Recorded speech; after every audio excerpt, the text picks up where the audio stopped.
And hello, everyone. It is Tom. It's FANzine Live, and I am thrilled to share with you a new release. And this is one that kind of plays with the classics as well, because it's called Die With Your Mask On. It's the magazine about superheroic adventures. It is the superhero philosophical match for FANzine. Canon we've looked at in the past. Great zine published by Colin Blanchett, but tons of great contributors in there. Really strongly suggested reading if you're interested in zines, if you're interested in comics, cartooning, and kind of stuff outside of the mainstream, because they do go there. However, they also, like yours truly, are superhero fans. And being superhero fans, you've got to have a separation between the two, if you will. They're not alternative comics. They're just not, and that's okay. I'm actually in the same boat. I've got my hero comics, like, say, the Heroes Now stuff.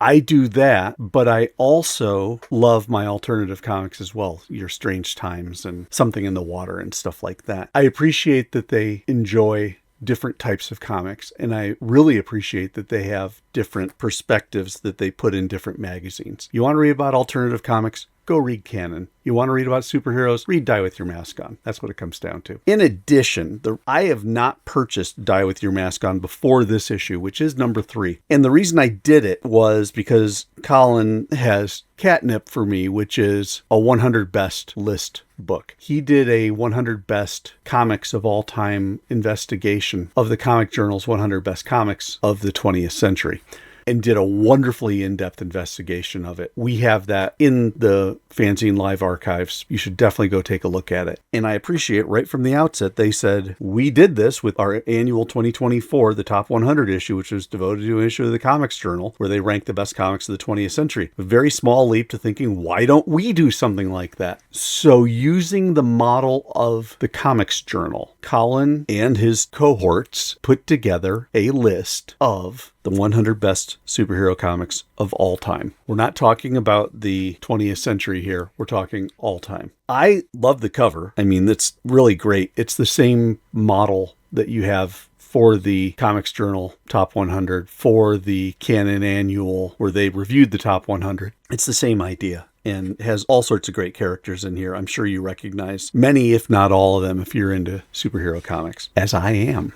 Colin and his friend Alex Eklund put this together. Pretty standard formatting that they have for all of their stuff. This is how they make their zines. Full size, 11 by 17, folded over.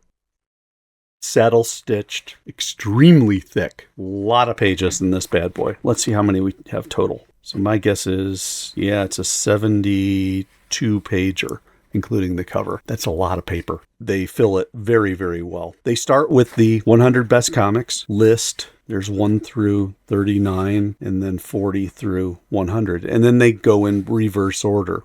A representative image, information on the book, information on when it was published, who were the creators, and then a short essay. So Dark Knight Strikes Again, Zenith, Black Panther from the 98 to 2003, the Christopher Priest era, Suicide Squad, the Ostrander work, Squadron Supreme by Grunwald, Moon Knight by Lemire and Smallwood. Each piece gives a little bit of an essay. I enjoyed reading this not as a critical look at what's better than the other, but rather as a trip down nostalgia lane. I'm thrilled that they threw in Squadron Supreme. I'm thrilled they threw in Suicide Squad. I never read Lemire's Moon Knight. I never read Priest's Black Panther. I never read Morrison's Zenith. Dark Knight Strikes Again? Yeah, it probably deserves it. Actually has one of my favorite little bits in all of comics history, when starting out at the beginning with the Atom bit. That is just hysterical. Rocketeer, I've read. Silver Surfer Black, I haven't. The Jam, I haven't. Herbie, I haven't. Herbie, 1958 to 1967. They go all the way back. The One by Rick Veitch.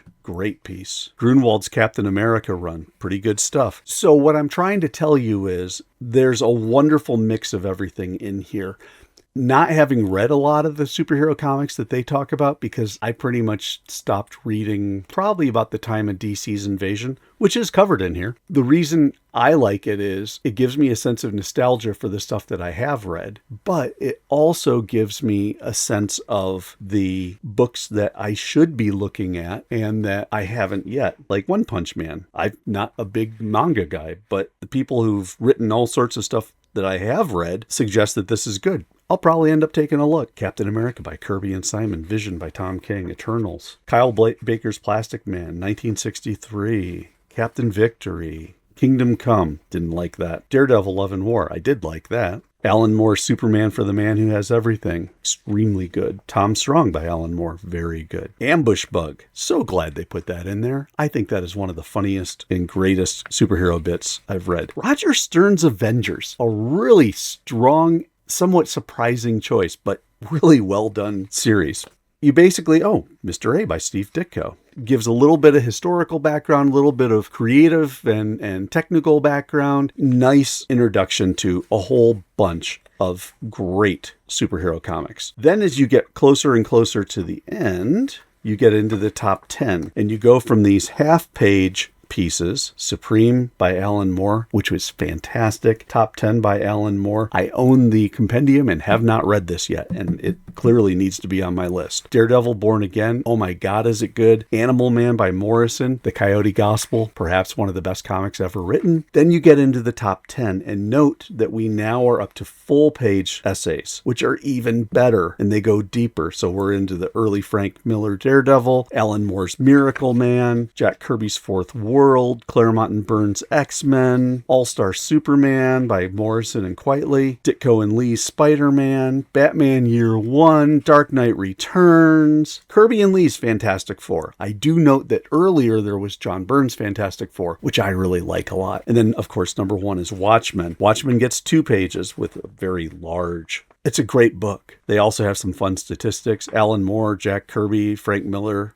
the top 3 creators with the most appearances. Appearances by decades. Does not surprise me one bit that the 1980s were probably the best decade for the fodder for this. There were some great comics coming out in the superhero vein. The indie boom hadn't quite grabbed hold of the popular consciousness like we would remember. Then also artists with the most appearance. Interesting that Keith Giffen goes number 5, Rick Veitch number 4, or 5 appearances, 4 appearances. So Rick Veitch has as many appearances as Frank Miller. Kind of interesting. The types of publications, monthly series, limited series, publisher breakdown. Interesting, 35-35 split between Marvel and DC. I like the juxtaposition of Rorschach and Mr. A. And then each list maker's number 1 comic. They had all these people doing lists. So these were their top comics. You'll see that some of them, like Ray Carcasses and Jeremy Stone, had Watchmen number 1. Gary Usher had Mysterious Suspense number 1. It didn't even hit the ranking. And Brad Curry had Grand Electric Thought Power Mother, which I have no idea what that is. And that too was not ranked. Hats off to Raymond Savage for saying Ambush Bug was number 1. Then they've got a quick thing on bios, some personal statements from each of the contributors about their lists. Really good, diverse list. And then stuff about the cover, which was drawn by Kevin Newbern, excuse me. Great book. Really worth it if you're into superheroes at all. It's something you could spend hours with reading, mulling over, and perhaps looking at spots where you could fill out your shopping list for superhero books, which is something uniquely American, and gosh, we do it well. And this catalogs it. So that's all I've got. Die with your mask on. Number 3, I'll have information on how to purchase this in the show notes. So glad you joined me. Thank you so much for watching FANzine Live. Don't forget, like the video. Leave a comment if you're so inclined. Subscribe to FANzine Live and tell your friends because, as always, we talk about the zines that need to be talked about and we want to be sharing them with the world. So leave your thoughts and we'll see if we can share those as well. Thanks again for watching, everybody. This is FANzine Live. I'm Tom. I will catch you next time.